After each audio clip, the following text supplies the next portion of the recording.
Yeah, right. Jeff, thanks so much for being on the show with me. Thank you. I would love to start just hearing a little bit about your background and what brought you into the field. Like, what's your interest in erectile dysfunction? Like, what's the story about how you ended up here? Well, you know what? When I was 40 years old, I was a very active young man growing up, just like all the other young guys in their 20s and 30s, full of vinegar and ready to go make things happen, whatever. But, something happened. I turned 40 years old, and all of a sudden, everything that I knew just kind of went to pot. Mm, I was unable to perform sexually. I was um, completely drained of energy, lethargic, no focus at all. Uh, Up until this point, I had started several businesses. I was a pretty successful financial planner at that time. And just my whole life just kind of shut down. wow. Yeah, it's crazy. So what was the journey from that point to where you've gotten now? Well, I read something in some men's magazine about testosterone, and maybe you can get it checked, or maybe I didn't know anything about it at the time. That's where I started and started down the road of hormone replacement. And I tried everything from creams and topicals and gels to injections, everything. And I finally got everything balanced and got my testosterone levels back up. Interesting thing, when I was 27 years old, I competed pretty heavily in martial arts back then, and I had taken at one tournament that I was in, they were testing. Now, back in those days, they weren't really looking for performance enhancement drugs like they are today, Right. but they were looking for high testosterone levels because a lot of guys would inject a bunch of testosterone and rage. When the last thing you want at a martial arts tournament was somebody raging. Okay. Martial arts is very controlled, and Right. it's not about how loud you yell or lose your temper. It's about control. And I remember they tested my testosterone. The guy said, "Wow, your testosterone level's 1185." I said, "Is that good or bad?" He says, "That's great." I said, "Well, I'm not doing anything." He said, "No, that's a great level." He said, "We're looking for the guys that are like 2500 Okay. levels." And so I'm like, "Okay." Well, thank God that happened because of that, as I got older at 40, I thought, well, maybe I should go have my testosterone checked. I'm reading all this stuff about how I'm feeling is pretty much Yeah, goes right sort along. of textbook low T, right? Yeah, exactly. So I went and had my testosterone checked and was flabbergasted to find out it was 305. Wow. So in 13 years, I went from great to almost that of a female. I was Huh. horrible, and I felt horrible. So I'm a little afraid of it, didn't understand it, So that's why I decided right at that time the Dodd-Frank bill came out, got passed, and there was all kinds of problems with the financial planning world. And I said, you know what, I'm going to sell my book of business, and I really want to study and figure this out. And so I did. And I got my hormones. I sold everything and dove into school and dove into all kinds of research about cadavers and did whatever I had to do to figure it out. And I was convinced there's a way to fix this without pills or surgery. Mm, Western medicine way is there's a prescription for everything. right. And I'm very much not a fan of prescriptions. So, as things would have it, I started down the hormone road first, and I got my hormones balanced pretty well. Felt really good. I was back around the 1100. I fluctuate between say 1000 and 1200, throughout months and stuff. And I felt really, really good again. I felt like amazing. And noticed that I still wasn't performing that like I used to. It was better, Yeah. at least I wasn't completely asexual at that point. Things were better, but it wasn't what I once was. And as the late great Toby Keith said, I'm not as good as I once was, but as good once as I ever was. And that's kind of was my story at that point. I was like, golly, I'm good for a one-time wonder here, and I'm out. So I kept studying deeper and deeper. And that's when I really got involved heavily. This was probably a good 46, 47 years old at this point, and I just started really digging in and digging in and digging in, and uncovered a lot. Medicine has been chasing erectile dysfunction for decades. Yeah.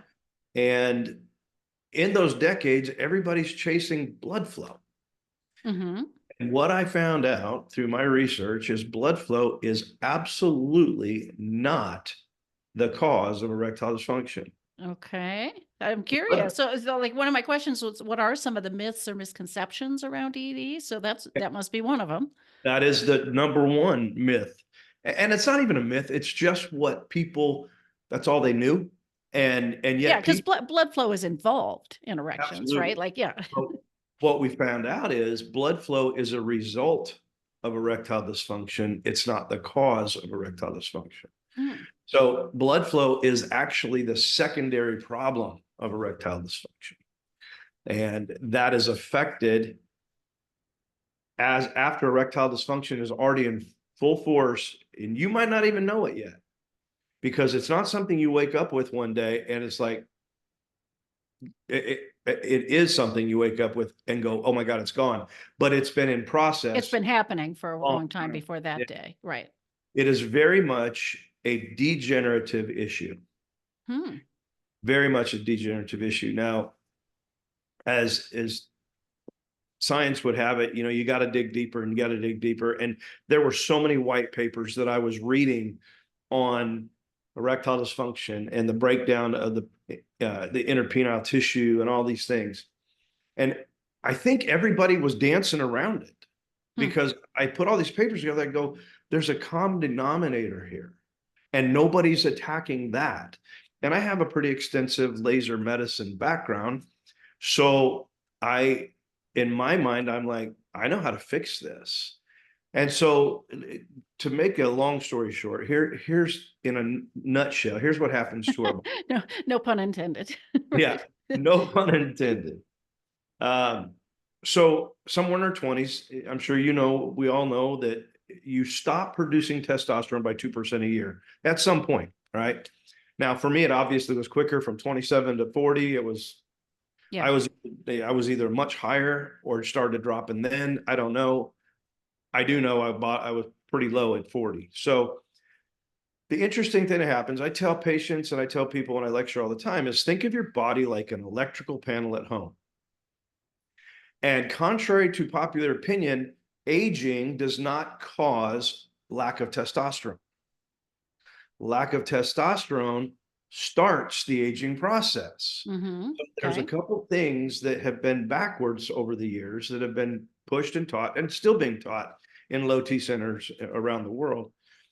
But as we start losing testosterone, and everybody, it's different for everybody. So when it hits that magic number, that level that's unique to you as an individual. And by the way, this happens to men and I women. was just going to say, is testosterone also this sort of fountain of youth for women? But let's come back to that. Yeah, let's tag that and let's come back because it's the exact same problem.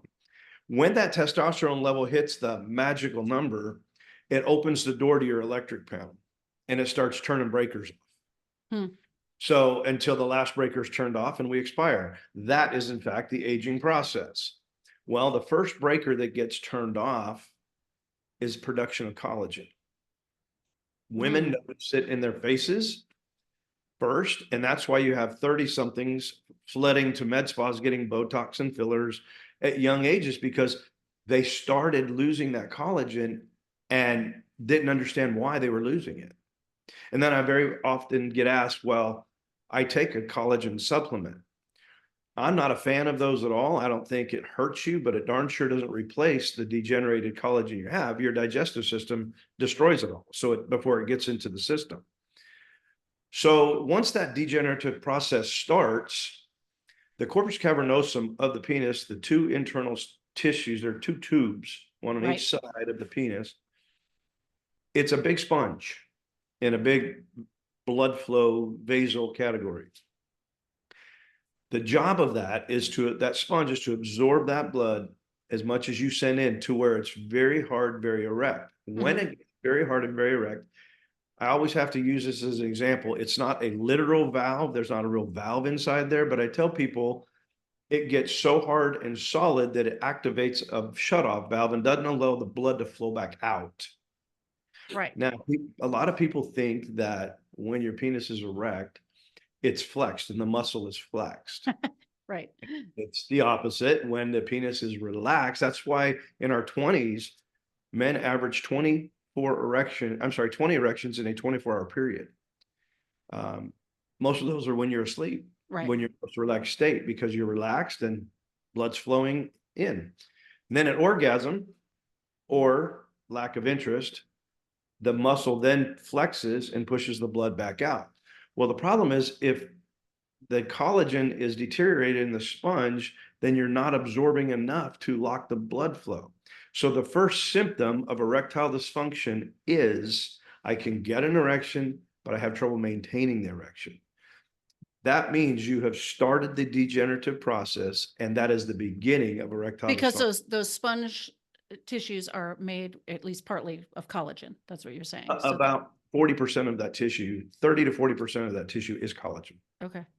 So when that collagen breaks down, it's like an old kitchen sponge on your sink at home. You know, when you first open up out of the packet, it absorbs everything. The older it gets, it starts to shrink up, shrivel up. Same thing is true with Sorry, men. that's just a like kind of a sad picture in my head thinking about someone's penis as an old kitchen sponge, you know. Old It's like that you throw away, not right? yeah, exactly. Not very appealing. Right. Yeah, that's kind of crazy thought, but it's a fact. And I tell people all the time, it's okay. You just have a bad sponge, Yeah. and we can fix that. Okay, So so that makes sense to me how the blood flow is and so secondary because it's your sponge isn't able to absorb enough of the blood that is still flowing. it's still flowing. Presumably But then there. what Yeah. happens is our bodies are designed to overcompensate for damaged parts in our bodies. You know, you hurt your hamstring, your hips take over and you walk differently. You hurt your knee, then your calves take over. Your body overcompensates all the time. So your body says, you're not absorbing all the blood I'm sending, so we're going to send less. Mm. Well, then at that point, your veins begin to develop atrophy and begin to shrink up. So then the next stage is you get about a 75% erection and you can't maintain it. And then about a 50% and can't maintain it. Before long, and this is a long process, several years, Right. several years. Now, and And just to clarify, I mean, this is really different than performance anxiety, oh where yes, this is physiologically somebody can get an erection, keep an erection, everything else, but is having ED-like presentation because of their, right, they're nervous or anxious about this or whatever. yeah, that's a whole different Right. that's a whole different world.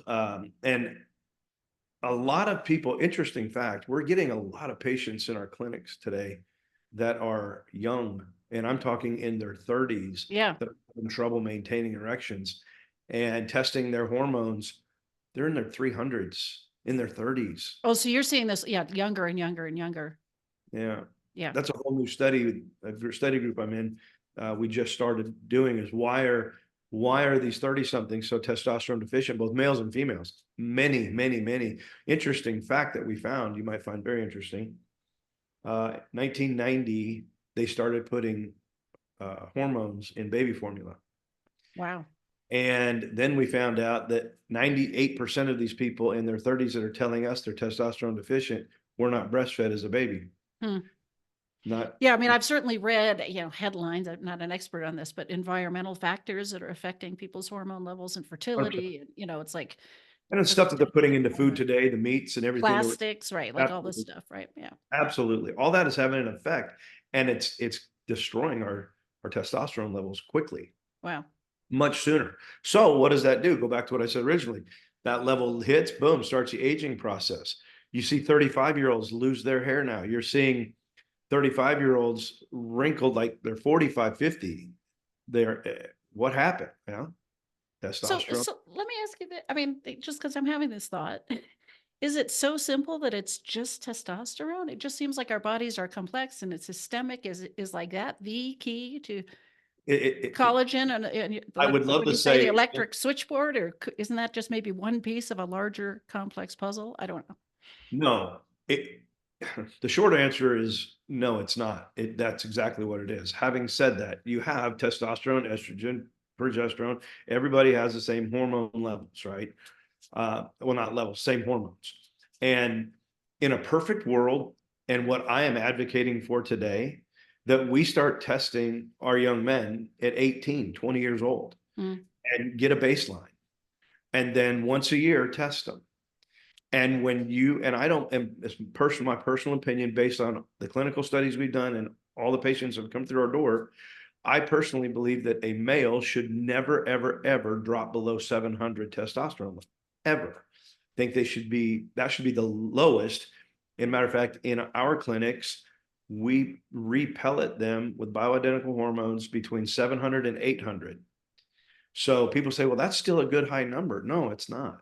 It's really not. Yeah. So what we have found, and again, I don't have enough evidence on this yet to substantiate this as a proven fact.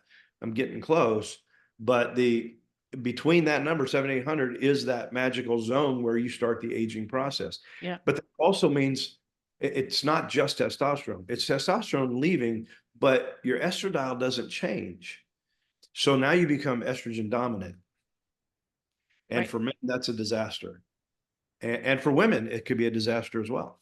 I was going to say that. I mean, obviously, the testosterone levels for women are going to be so different. So there must be some sort of different formula to keep us, There is. like what's flips off the aging for women, because it's It's a different ratio, but Yeah. women's testosterone should be around the 125. If you're an avid gym rat type person, 200. So 125 to 200 is very healthy.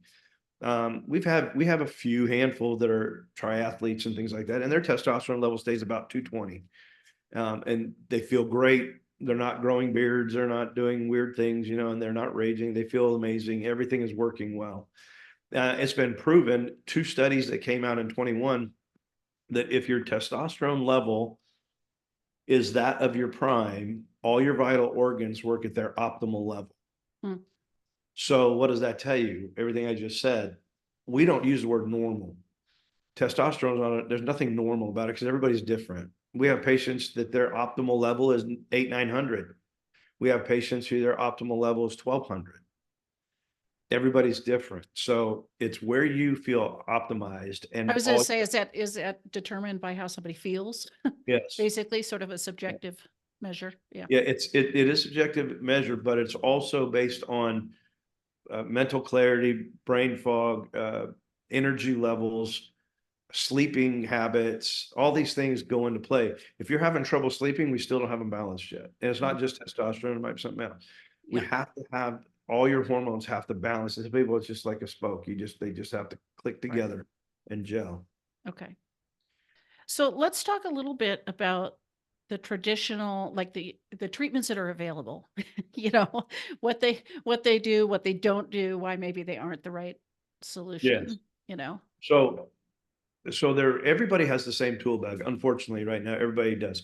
They do some kind of hormone replacement. Most people are doing the injectable, which I'm very much against. There's so many medical problems associated with injectable testosterone: congestive heart failure, blood clots, strokes. The list is long of the injectable testosterone. Okay. Having said that, most people do a lot of, they do some form of testosterone replacement therapy. They also do the PDE5 drugs, the Viagra, Cialis, all those.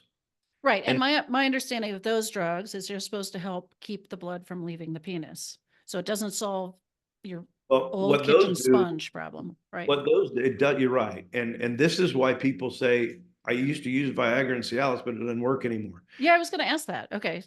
So it's not, people think that we get resistant to those drugs, and that's not the case. I know of some very good friends of mine that are family practitioners and general practitioners, and they have their male patients that are not quite hypertensive yet, but they're on the border, and they'll have them keep Viagra or Cialis, mainly Cialis, at their house as a preventative thing. If they feel their blood pressure is on the rise, they had a stressful day, they take one, all of a sudden the blood pressure comes back down. Because what's happening is they make all your veins dilate and blood flows better. So that's exactly what's going on. They work in that respect, but if you're not absorbing it. Right. It doesn't really solve the fact that you've got an old kitchen sponge. Got old sponge. Okay. Got sponge. So those might work for people in the earlier stages before they've really hit this, the oldest kitchen sponge phase. That's exactly right. And we get people every day that come in, man, the pills are working great. And now they just don't. Yeah. And again, it's because of the sponge. Yeah. So okay. People, they prescribe those. And then the other thing is become quite popular since about 2017-ish, 16, 17, in that area, the acoustic shockwave, the most popular. Yeah. most popular out there is a protocol by GAINSWave, and it that was the first that people knew about it, and it was pretty good. GAINSWave is not a product; it's not even a protocol. It's not it. GAINSWave is a company. They don't have any intellectual property. They don't have a machine. It's just an acoustic shockwave machine, and there's probably 6 or 8 different companies out there that have these acoustic shockwave devices.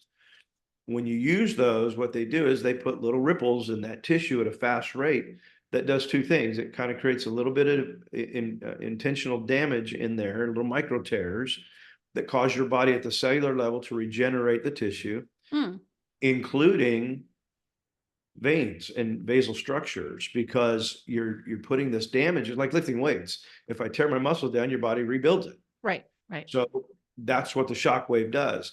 And so that does great for the blood flow and gets your blood flowing back again and fixes the atrophy in the veins. But we still haven't addressed the sponge. It doesn't know anything about the collagen. It doesn't wake up the old kitchen sponge and make it work like a new one. And nobody's doing that and at all. Everybody's tool bag is penis pumps, GAINSWave, PD5, Cialis, Viagra, and hormone replacement. And it is is it PRP? Yeah, is that a similar? The P shot and the O shot, they work well. We invented what we have coined and trademarked as the he shot and she shot, but ours is 400 times more regenerative. Dr. Reynolds out of Fairhope, Alabama, invented the P shot and O shot about 35 years ago. And up until now, it's all we had, and it worked pretty well. It is very, it's a little painful because the volume of fluid that you're injecting into a clitoris or a penis is quite painful, actually. And to do it properly, his original protocol was it needed to be done every 2 weeks times 3. And what is it? And what does it accomplish? Like, what does it do? They draw your blood out, spin it with the platelets, and then they inject the platelet-rich plasma back into the tissue. And it's full of exosomes and stem cells and things like that that are from your own blood. And again, there's about 3 billion exosomes in PRP. So, again, it was good, but you just have to do a lot of it. And that is aimed at the collagen. That is aimed at making you have a younger it's really aimed at complete tissue regeneration. Okay. Still, the only thing that will repair collagen is heat. Heat is it. And mechanical injury and damage. And that doesn't really do much. The very little bit of collagen remodeling when you have injury. So when you inject the PRP, all that does is it gives it tons of nutrients. It's like putting great fertilizer in soil to give nutrients to the plants. Same thing again. It's helping those cells split and develop and be healthy and develop more tissue. It's great. We developed the he shot and she shot that has 12 billion exosomes in it and much more regenerative than PRP. And you only need 1 ml versus 6 ml. So the fluid is the actual pressure of the fluid is not that much volume. So it's at least at the most 1/6 that's painful. Yeah, there's no pain in it at all. It's such a small amount. And the needle's so small. A lot of guys get scared about that needle going there, but there's no nerves in that tissue. So, they really don't feel it at all. Most guys say, well, tell me before you do the shot. Well, we already did it. Oh, wow. They don't even know. And how often, what's the protocol for the treatment? One time, one shot, that's it? That's it. Well, we recommend 1 a year. Okay. But in our protocol of Regen Max, we recommend you do it. It's 1 time. And it'll happen. You're mentioning pellet testosterone replacement too. Is that in conjunction with the shot? Is that how this works? You do both things? Yeah. So in all this research, I developed a protocol that's 4 steps, and it covers a whole year's worth of treatments. It doesn't take a year for you to see a difference and to recover, but it takes weeks. But it's just like when you go to the gym and you see your body begin to change, it's not time to stop going to the gym. You keep going to solidify. So we do the same thing. We treat you for an entire year. with the protocol's name is Regen Max, and we were actually issued a patent. It's the only global patent in the world that cures erectile dysfunction. There is no other patent for the cure. There are patents for Viagra and patents for Cialis and things like, but there is no patent for a cure except Regen Max, and we're it. So the other ones are treatments. Yours The is other cure. ones are Band-Aids. Yeah. They're not repairing everything. So at that point, we developed this protocol. It's 4 pillars to it. Hormone replacement therapy. We do the Shockwave, but we do it differently than the GAINSWave protocol. We found it a way to make it a little bit more active and successful. We also do the he shot, and then we do a laser procedure that feels like a heating pad to you, but it's a special laser out of the country of Slovenia that is a very extra long pulse duration, and no other laser can do this. No other laser has the technology to do this kind of warming without hurting the outside of the tissue, because we get the inside really hot to remodel that collagen. Oh, you were saying, yeah, heat's the only thing that can repair the collagen. Yeah. And so by doing that, you're making that sponge a 25-year-old sponge again. You're making those veins 25-year-old veins. You're giving all new, what are called SMC, smooth muscle cells in the penis. So you're regenerating all new tissue in there to where in a few weeks to a few months, depending how severe you are, you're back like you were before, and it starts over. If you keep your hormones levels at a good level, I can't ever guarantee how long this will last, because every human body is different, and all comes down to how you take care of yourself too. Right, right. If you don't take good care of yourself, it will degenerate again. Once we start that degenerative process, whenever we started it in our 20s, 30s, whenever, you can't turn it off, but you can slow it down a lot. Right. So what are the uses for women? Are you treating women? How does this So work? yeah, we treat, the patent covers women as well. We treat women. The difference between a clitoris and a penis is obviously size, but one has a urethra and one doesn't. Everything else, you do a cross section of a clitoris and a cross section of a penis, 100% the same, identical. So you have the same problem. You get atrophy in the clitoris, you get lack of blood flow in the clitoris because the veins get atrophy, and the spongy tissue in the corpus cavernosum of the clitoris becomes deteriorated and becomes an old sponge. So we generate that the same way, but we also have a second phase to that, another laser procedure that treats the vaginal canal. Women go through what's called vaginal relaxation syndrome. Yeah. Happens to all women. And what it comes down to is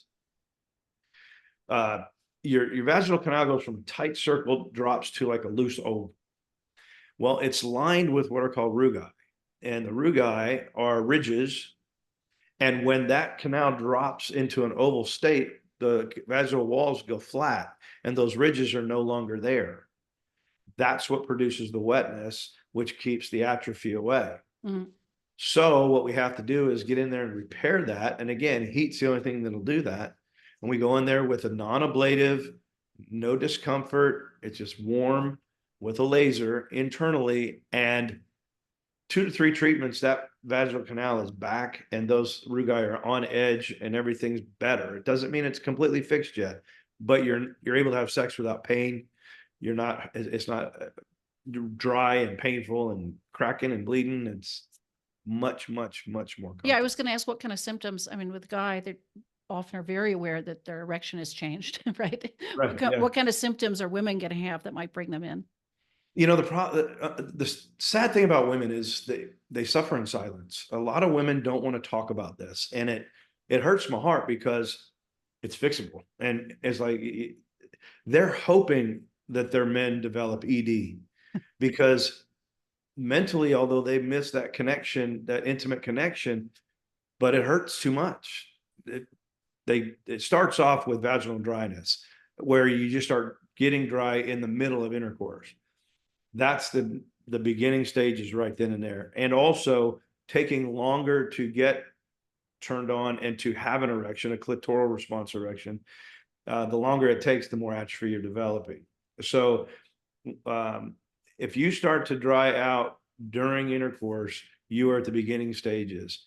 then it begins to digress over there and degenerate from there to where eventually it's just dry all the time, very painful, it hurts.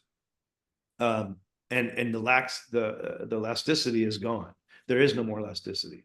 And most of what you're describing, I'd associate with like menopausal symptoms. Are you seeing this in younger women also? We are starting to see it in younger women, yes. Most Yeah. of what I've said used to be always menopausal. Yeah. Now we're seeing, I have a 34-year-old patient came in this week who says, I cannot have intercourse with my husband. It's so dry. It hurts. Draw her blood. It's a hormonal thing. Her hormones are shot. Yeah. So it puts all that on, on a fast track. Women can dry out with just a hormonal imbalance. It doesn't have to necessarily be the beginning of vaginal relaxation syndrome or atrophic vaginitis. It can eventually, right. It could be a hormonal imbalance. So one other sort of totally other question, what other uses for this might there be besides sexual functioning? We're talking about clitorises, penises, and sex, but it seems like this whole process of losing collagen and degeneration and everything maybe applies to other parts of our bodies. Are you It thinking does. about that, doing that? What But a are lot of people are doing that already. Every med spa in the country has lasers and thermal devices for doing facial procedures and getting that collagen hot in the face. I talk to a lot of people all the time that they wish there was like a sauna type tub they can go into, close the door, and get laser on all of their body at one time. Nobody's invented that yet. That's an awful lot of energy to put in a body at one time for sure. Yeah. Because you got to get that collagen's got to get really hot, about 60, 62 degrees Celsius. Yeah. Okay. All right. So could you tell us where people listening, how do they reach you? Where do they, find out Well, more? How could they work with you? there's two different things. I mean, we've got clinics all over the country now that are buying licenses to do this. My original business model was to have my company as Sexual Wellness Centers of America. And we have two offices in Texas, in the Dallas metro area. But my vision was to open up offices around the country. Well, it's very expensive to do that, number one. And then the patent got issued. And I thought, you know what? I can only help so many people. But if we license other physicians to do this, train them how to do it, they can help people all over the country a lot faster. So there's two ways. Number one, you can come in for treatments. Obviously, you can call up our office. We have people who fly in from Maryland, from Los Angeles, from Orange County, New York. We got people fly in all the time for their treatments. Right. I know that gets expensive as well. I mean, that's not the majority of people can do that. But if you ask your doctor to call us, is the best thing. You could go to regenmax.com. And there's all kinds of information on there, patient testimonials. My company's website is swcofUSA.com, swcofUSA.com. And then the actual patented product, regenmax.com, is where you can find physician finders and things like that. We've got some in Chicago. We've got two up in New York. Got some opening in Florida this week. So there's a lot happening. So any clinic that references RegenMax specifically will have been trained by you to do this protocol that you've developed. Yeah. Okay. If their advertising stuff says licensed provider for RegenMax, then they have been trained and understand how to do it. There's a lot of people say, well, we do the same thing. We do Shockwave and we do this. Unless you treat that collagen, unless you know how to use that laser, and know the proper protocol of how long to do the laser, how many times a month to do the laser, all these things. It all comes into play. Yeah. Yeah. Great. Anything I didn't ask that you want to make sure Well, to say? no, I appreciate you bringing all this up. And I hope I just didn't ramble on too long, but I just want people to understand it's not as bad as you think. It's fixable. Yeah. For me at 40 years old, I literally thought was the end of the line for me. Right. I'm 58 now, and I'm honored and proud to say everything's fine. So it's not the end of the world. It is fixable. Great. Well, thank you so much for being here.